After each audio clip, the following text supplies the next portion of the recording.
नमस्कार दोस्तों। आज हम करेंगे सोशोलॉजी ऑप्शनल यूपीएससी के लिए और स्टेट पीसीएस के लिए फुल पाठ्यक्रम। सोशोलॉजी ऑप्शनल में क्या क्या टॉपिक हैं और क्या क्या सब टॉपिक हैं जो हमारे यूपीएससी के लिए महत्वपूर्ण हैं, और इन्हीं आधार को बनाकर मैंने यूपीएससी मेंस लिखा है। चलो शुरू करते हैं। धन्यवाद दोस्तों, आप गौर से सुनना। पहली यूनिट है हमारी समाजशास्त्र के मूल सिद्धांत। इसमें कुछ सब टॉपिक हैं, जैसे पहली सब टॉपिक है समाजशास्त्र और विद्या शाखा। इसके भी 3 सब पार्ट हैं।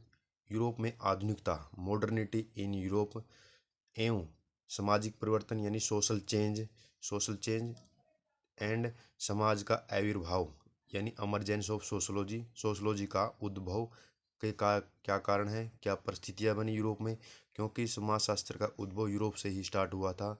उसके बाद इसको एक विषय के रूप में कुछ समाजशास्त्रियों ने इसको एक विज्ञान के विषय के रूप में बताया, कुछ समाजशास्त्रियों ने इसको विवेचनात्मक विषय के रूप में बताया।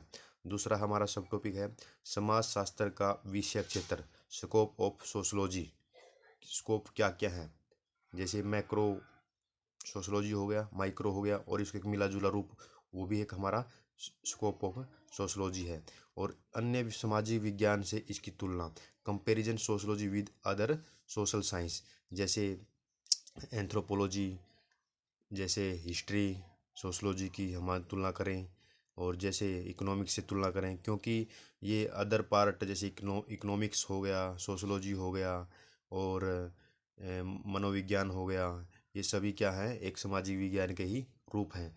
तीसरी हमारी सब यूनिट है समाजशास्त्र एवं सामान्य बोध, सोशोलॉजी एंड कॉमन सेंस। इनमें डिफरेंस क्या है, क्या समानताएं हैं, समाजशास्त्र कैसे सामान्य बोध का पूरक है, और सामान्य बोध कैसे समाजशास्त्र का पूरक है। इस तरह हम चल करते रहेंगे। हमारी नेक्स्ट यूनिट है समाजशास्त्र विज्ञान के रूप में सबसे इम्पोर्टेंट यूनिट है, जिसको विद्यार्थी छोड़ देते हैं और आपको करना है इसको।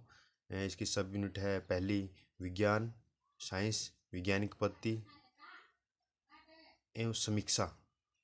दूसरी सब यूनिट है अनुसंधान क्रियाविधि के जो रिसर्च है उसकी क्रियाविधि के सिद्धांतिक तत्व कौन कौन से हैं।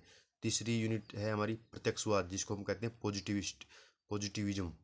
इस विचारधारा में क्या है, समाजशास्त्र का एक प्रत्यक्ष अवलोकन किया जाता है और समाजशास्त्र के विज्ञान के रूप में प्राकृतिक विज्ञान की तरह ही पेश किया जाता है, एवं इसकी समीक्षा, इसका एवेल्यूएशन करते हैं कि प्रत्यक्षवाद बताने वाले समाजशास्त्र ही सही थे या गलत थे। चौथी सब यूनिट हमारी तथ्य, फैक्ट, वैल्यूज, मूल्य एवं उद्देश्य परकता। और हमारी 5वीं यूनिट है अप्रत्यक्षवादी क्रियावादी। अप्रत्यक्षवादी और प्रत्यक्षवादी में क्या डिफरेंस है, प्रत्यक्षवादी समाजशास्त्र को जहाँ विज्ञान कहते थे, प्राकृतिक विज्ञान, और दूसरी बात है इन अप्रत्यक्षवादियों ने क्या समाजशास्त्र को अविज्ञान एक विषय घोषित किया। हमारी तीसरी यूनिट है अनुसंधान पद्धति एवं विश्लेषण, रिसर्च मेथड एंड एनालिसिस। इसमें 2 हैं गुणात्मक,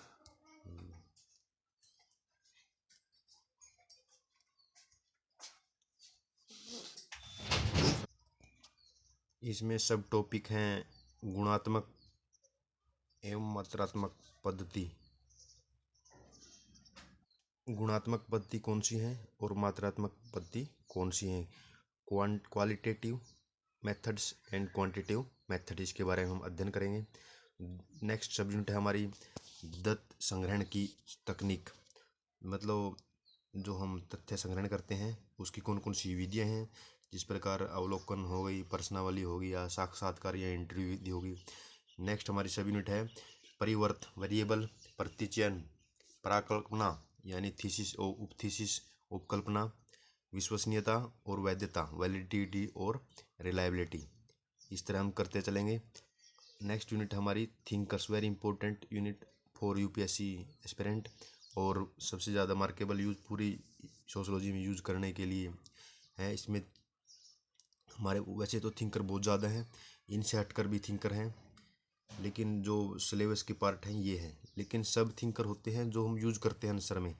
जिस प्रकार इनमें इसने 5 थिंकर दिए हुए हैं, 6 thinker: Karl Marx, Emile Durkheim, Max Weber, Talcott Parsons, Robert K Merton, Mead. लेकिन इससे अलग हम कर सकते हैं, जिस प्रकार ये थिंकर क्या है, कुछ स्पेसिफिक हैं सिलेबस के अनुसार। लेकिन अगर हम गांव की स्टडी करना चाहते हैं, शहर की स्टडी करना चाहते हैं, जनसंख्या की स्टडी करना चाहते हैं और अन्य कोई भी समाजशास्त्रीय अध्ययन करते हैं, उसमें हम अलग थिंकर यूज करेंगे।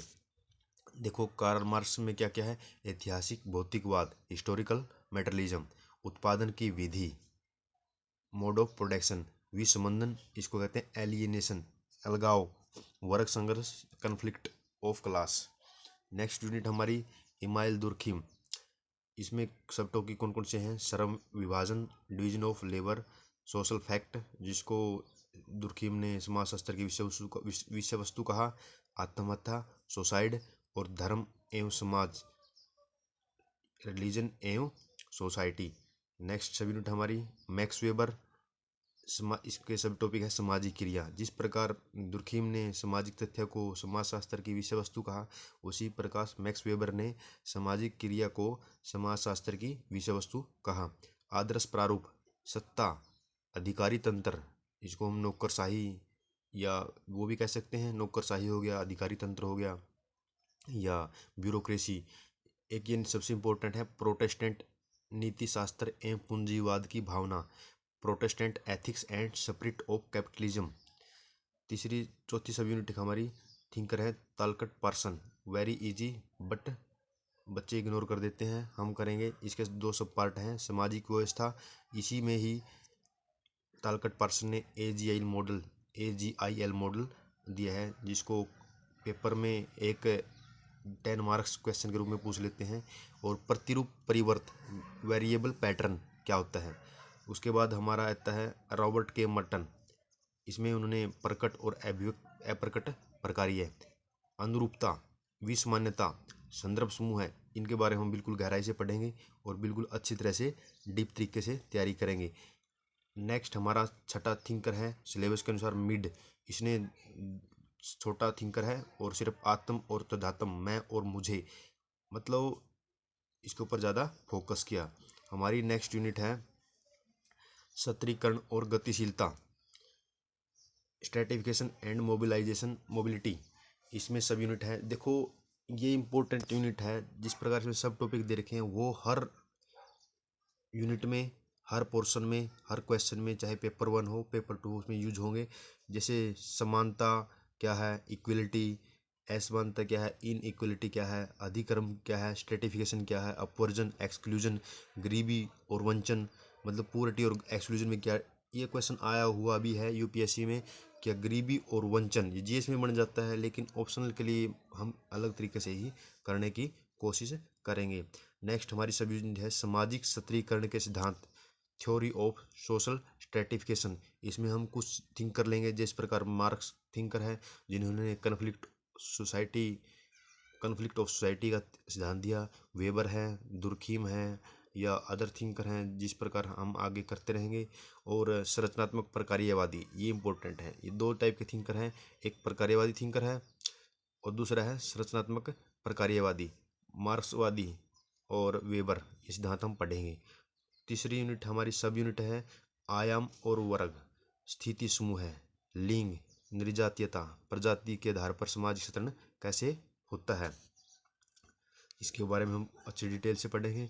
चौथी सब यूनिट है सामाजिक गतिशीलता कैसे होती है, समाज में गतिशीलता के रूप कौन कौन से हैं, खुली और बंद व्यवस्था, गतिशीलता के प्रकार, गतिशीलता किन किन स्रोतों के कारण होती है, क्या क्या महत्व डालते हैं, क्या क्या बाधाएं आती हैं। इस प्रकार हम हमारे पूरे सिलेबस को कवर करेंगे धीरे धीरे और आगे बढ़ने की कोशिश करेंगे। कार्य और आर्थिक जीवन, वर्क एंड इकोनॉमिक लाइफ, इसके सब पार्ट हैं 3। विभिन्न प्रकार के समाजों में, विभिन्न प्रकार समाज का मतलब है पूंजीवादी समाज, साम्यवादी समाज और आदिम समाज में कार्य के सामाजिक संगठन में क्या क्या बदलाव हुए। जिस प्रकार हमारा उद्योग विकास की प्रक्रिया चली, दास समाज, सामंती समाज और औद्योगिक यानी पूंजीवाद समाज। नेक्स्ट हमारा सब यूनिट है कार्य के औपचारिक यानी फॉर्मल और इनफॉर्मल संगठन क्या क्या हैं, फॉर्मल में क्या डिफरेंस है, क्या विशेषताएं होती हैं, इनफॉर्मल में क्या क्या विशेषताएं होती हैं। नेक्स्ट हमारा है श्रम एवं समाज। इस तरह हम करते चलेंगे। नेक्स्ट यूनिट हमारी 7th यूनिट राजनीति एवं सत्ता। इसकी सब यूनिट है मतलब पॉलिटिक्स एंड सोसाइटी, मतलब पॉलिटिक्स और सोसाइटी में क्या विभेद है, क्या समानताएं हैं, कैसे डिपेंडेंट हैं। इसके कुछ यूनिट हैं समाज शास्त्रीय सिद्धांत क्या है सत्ता के, जिस प्रकार वेबर ने दिया था, कुछ अदर थिंकर ने दिया था, इसी प्रकार मार्क्स ने दिया था। और इस तरह हम करते रहेंगे कि जो मार्क्सवादी थिंकर है उन्होंने सोसाइटी पॉलिटिक्स के बारे में क्या कहा, वेबरिन जो थिंकर है उन्होंने क्या कहा, जो प्रकार्यवादी हैं यानी फंक्शनलिस्ट हैं उन्होंने क्या कहा। इस प्रकार हम करेंगे। सत्ता प्रवर्जन और अधिकारी तंत्र दबाव समूह है जिसको हम प्रेशर ग्रुप कहते हैं। राजनीतिक दल पॉलिटिक्स पार्टी। नेक्स्ट हमारी सब यूनिट है राष्ट्र, जिसको हम नेशन राज्य स्टेट, नागरिकता सिटीजनशिप, लोकतंत्र और सिविल समाज यानी नागरिक समाज। वेरी इंपॉर्टेंट, ये जीएस के लिए भी अच्छा है और सोशोलॉजी के लिए तो है ही। विचारधारा यानी आइडियोलॉजी। नेक्स्ट हमारी सब यूनिट है विरोध आंदोलन, मतलब सोशल मूवमेंट क्या है, रेबलियन क्या है, सामाजिक आंदोलन क्या है, सामूहिक क्रिया और क्रांति, इनमें क्या डिफरेंस है। हम ये छोटे छोटे शब्द हैं लेकिन इनको बारीकी से पढ़ेंगे, इनमें क्या अंतर है। नेक्स्ट यूनिट हमारी धर्म एवं समाज।